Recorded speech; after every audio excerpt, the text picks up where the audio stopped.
प्यारे बच्चों नमस्कार।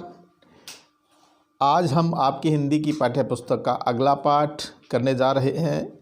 14वां पाठ है आपका स्वर्ण नगरी की सैर। तो प्यारे बच्चों, घूमना सबको अच्छा लगता है, आपको भी बहुत अच्छा लगता होगा। और अगर हमें घूमने का मौका मिले यानी कि सैर करने का मौका मिले तो बहुत आनंदित हो जाते हैं, बहुत मज़ा आने वाला होता है ना। तो चलिए आज आप इस पाठ के माध्यम से एक बहुत ही अच्छी जगह की सैर करने वाले हैं। तो यह सैर कहाँ की है? राजस्थान का एक बहुत ही खूबसूरत शहर जिसको स्वर्ण नगरी के नाम से जाना जाता है, जिसका नाम है जैसलमेर। और जैसलमेर के चाहे तो धोरे हों, चाहे हवेलियाँ हों, चाहे स्थापत्य कला हो, चाहे वहाँ के मंदिर झरोखों आदि के और किलों के को देखने का नज़ारा हो, मज़ा हो, वो अलग ही है। तो चलिए स्वर्ण नगरी की सैर यानी कि जैसलमेर के बारे में पढ़ते हैं। भारत के पश्चिमी सीमा का सजग प्रहरी है जैसलमेर। भारत की सीमा अन्य देश से लगती है, पश्चिमी सीमा पाकिस्तान से लगती है। तो यहाँ जो सीमा पर बसा हुआ है वो है जैसलमेर। इसे स्वर्ण नगरी, हेमनगर, भड़ किवाड़ आदि नामों से जाना जाता। इसे स्वर्ण नगरी भी कहते हैं।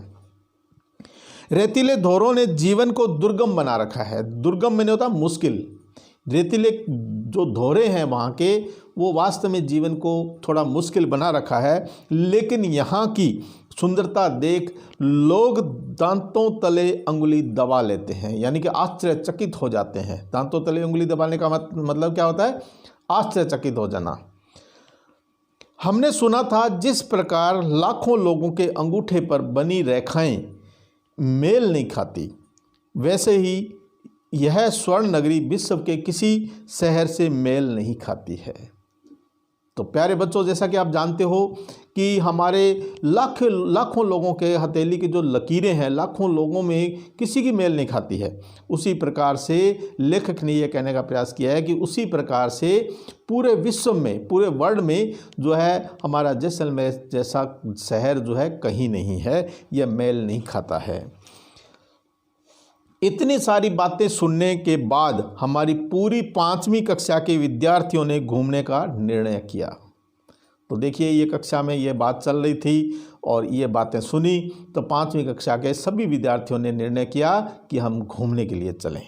सर्दी की छुट्टियों में हिंदी का अध्यापक संदीप जी के साथ हम जैसलमेर के लिए रवाना हुए। बीकानेर से बस रात में चली। बीकानेर से चले। बरकत, मुरली, रोनित, किशोरी और हम सभी हंसी खुशी मजाक करते सो गए। सुबह जैसलमेर के करीब पहुंचते तो देखा सूरज की किरणें जैसलमेर दुर्ग के पाषाण कणों को चमका रही है। पाषाण में नहीं होता है पत्थर, तो पत्थर के कणों को चमका रही है। जैसलमेर पहुंचे, होटल में ठहरे, तैयार होकर घूमने निकले। सबसे पहले किले को देखना तय हुआ। सबसे पहले क्या देखने गए? किले को देखने गए। किला त्रिकूट पहाड़ी पर बना हुआ है। इसे त्रिकूटगढ़ नाम से भी जाना जाता है। जो किला है जैसलमेर का, वो कहाँ बना हुआ है? त्रिकूट पहाड़ी पर। महारावल राव जैसल ने इसका निर्माण करवाया था। अगर आपको यह पूछ लिया जाए कि किले का निर्माण, जैसलमेर के किले का निर्माण किसने करवाया था? महारावल राव जैसल ने इसका निर्माण करवाया था। हम प्रथम पोल अखे पोल से होते हुए दुर्ग के ऊपर पहुँचे। किले की सड़क भी पत्थरों की बनी हुई है। वहाँ हमने रंग महल, मोती महल, जैन मंदिर देखे। लक्ष्मीनाथ जी के दर्शन भी किए।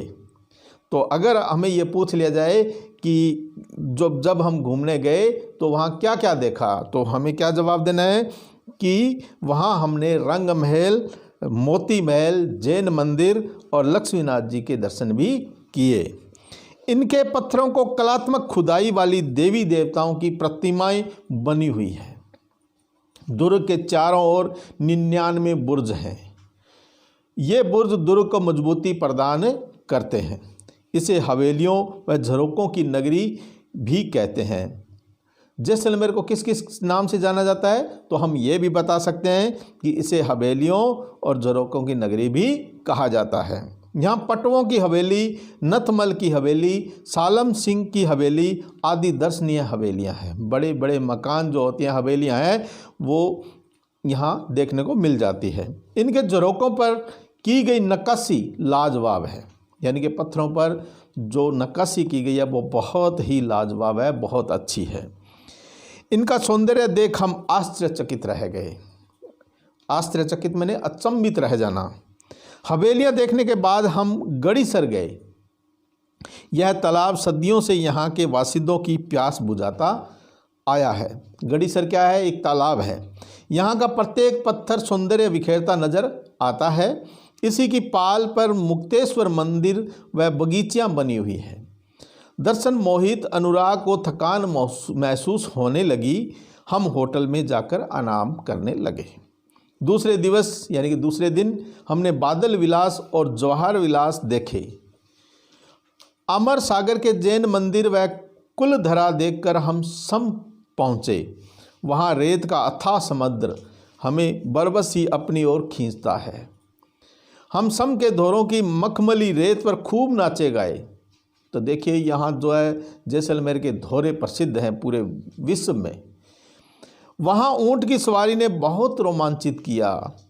सूर्यास्त ने अपनी लालिमा बिखेरी और हम जैसलमेर लौट आए। रात में केर, सांगरी, पंचकुटा की सब्जी व दाल बाटी चूरमा का आस्वादन किया, यानी कि स्वाद चखा। अगले दिवस बड़ा बाग की छतरियाँ और बुडफॉसिल पार्क को देखा। बस का रुख पोकरण की ओर हुआ।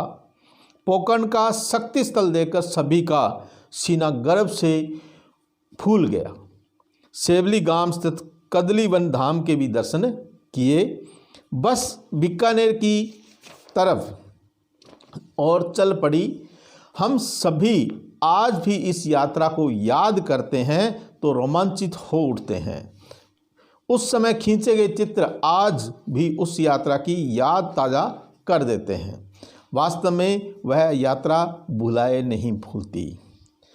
बुडफॉसिल पार्क है यहाँ जैसलमेर से बाड़मेर की ओर जाने पर। जैसलमेर शहर से 15 किलोमीटर दूर आकल गांव में दर्जनों पेड़ थे जो हजारों वर्षों तक विभिन्न मौसमों की चोटें सहते सहते पेड़ों की लकड़ी जो पत्थर में बदल गई, उस पार्क को राज्य सरकार द्वारा संरक्षित किया गया है, जिसका नाम क्या है? बुडफॉसिल पार्क। तो प्यारे बच्चों, आज आपने अपनी कक्षा में बैठ करके, अपने घर पे बैठ करके कहाँ की यात्रा करी? जैसलमेर की यात्रा की। और यह यात्रा आपको बहुत अच्छी लगी होगी और आपका भी मन कर रहा होगा कि हम जब भी मौका मिले घूमने के लिए जाएं, यात्रा करें। तो जब भी मौका मिले यात्रा करिएगा। और जब हम किसी लेखक के द्वारा लिखी गई यह पाठ जब पढ़ते हैं, ऐसा महसूस होता है कि वास्तव में हम ही घूम के आए हैं। तो यहाँ क्या है कि आपको कठिन शब्द थोड़ा सा बता देते हैं। स्वर्ण नगरी, स्वर्ण नगरी किसे कहते हैं? सोने सा शहर। दुर्गम, दुर्गम मैंने मुश्किल। पाषाण मैंने पत्थर। नक्काशी मैंने पत्थर पर की गई कारीगरी, जो पत्थर पे कारीगरी की गई होती है उसे क्या कहते हैं? नक्काशी। पोल, बड़ा द्वार। प्रतिमाएं, मूर्तियाँ। आस्वादन, स्वाद लेना। रुख, मुँह या दिशा। तो प्यारे बच्चों, अब हम आपके इस पाठ्य पुस्तक का जो प्रश्नोत्तर बनते हैं वो कर लेते हैं। आपको यह पाठ समझ में आया होगा, बहुत अच्छा लगा होगा और बहुत मज़ा आया होगा, क्योंकि जब हम शहर की बात करते हैं, घूमना फिरना सबको अच्छा लगता है, बड़े बूढ़े बुजुर्गों को सबको अच्छा लगता है ना। तो आपको भी बहुत अच्छा लगा होगा और जब भी समय मिले घूमने ज़रूर जाइएगा। अब पहला प्रश्न है आपकी पाठ्य पुस्तक का कि किला किस पहाड़ी पर बना हुआ है? तो किला त्रिकूट पहाड़ी पर बना हुआ है। इसका उत्तर क्या आएगा? किला त्रिकूट पहाड़ी पर बना हुआ है। प्रश्न संख्या 2 है, जैसलमेर दुर्ग का निर्माण किसने करवाया? ये मैंने पाठ्य पुस्तक पढ़ाते समय भी आपको बताया था कि हमें याद रखना है तो देखिए यहाँ प्रश्न भी आ गया है, जैसलमेर दुर्ग का निर्माण महारावल राव जैसल ने करवाया। किसने? महारावल राव जैसल ने दुर्ग का निर्माण करवाया। गढ़ीसर पाल पर बने मंदिर का क्या नाम है? गढ़ीसर पाल पर बने मंदिर का नाम मुक्तेश्वर मंदिर है। गढ़ीसर पाल पर बने मंदिर का क्या नाम है? मुक्तेश्वर मंदिर। या ये पूछा जा सकता है कि मुक्तेश्वर मंदिर कहाँ बना हुआ है, तो गढ़ीसर पाल पर बना हुआ है।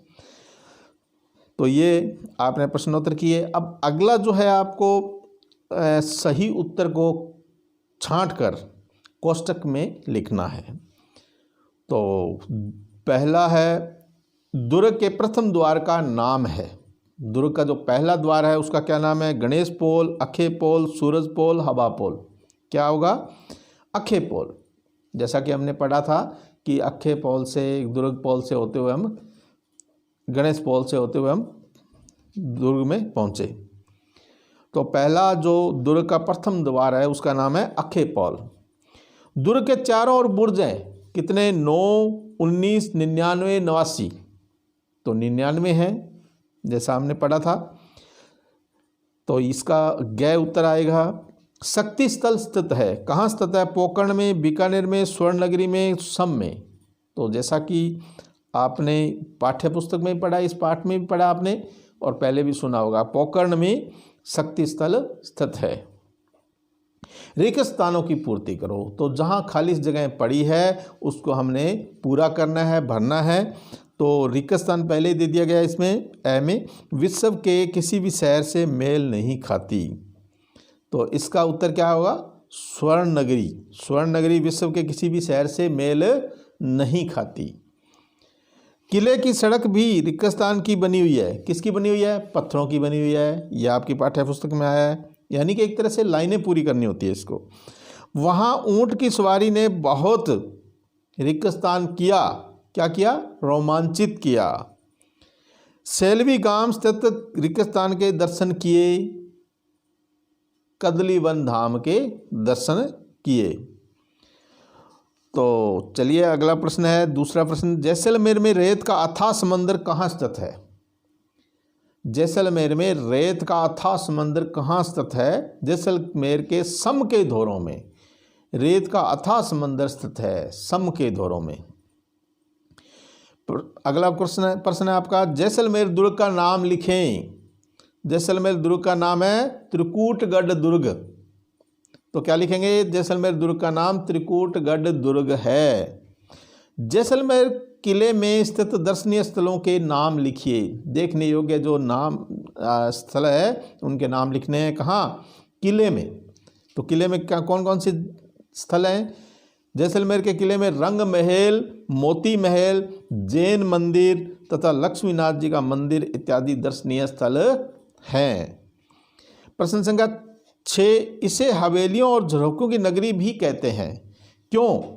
क्योंकि इसे हवेलियों और झरोखों की नगरी इसलिए कहते हैं क्योंकि यहाँ पर पटवों की हवेली, नथमल की हवेली, सालम सिंह की हवेली इत्यादि हवेलियाँ दर्शनीय है। इनके झरोखों पर बनी नक्काशी उत्कृष्ट यानी कि बहुत शानदार हैं, बहुत अच्छी हैं, इसलिए इसे हवेलियों और झरोखों की नगरी भी कहते हैं।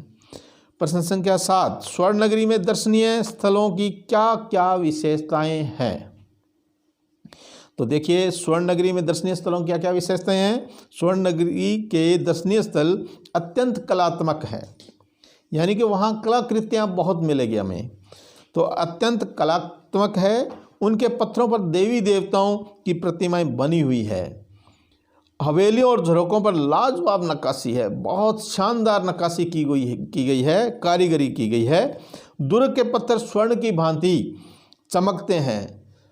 दुर्ग के चारों ओर बुर्ज बने हुए हैं जो दुर्ग को मजबूती प्रदान करते हैं। यहाँ 99 बुर्ज भी लिख सकते हैं कि 99 बुर्ज बने हुए हैं जो दुर्ग को मजबूती प्रदान करते हैं। तो प्यारे बच्चों, आज की सैर, आज का घूमना फिरना आपको बहुत अच्छा लगा होगा और जब भी मौका मिलेगा तो जैसलमेर ज़रूर घूमने जाइएगा। जय हिंद।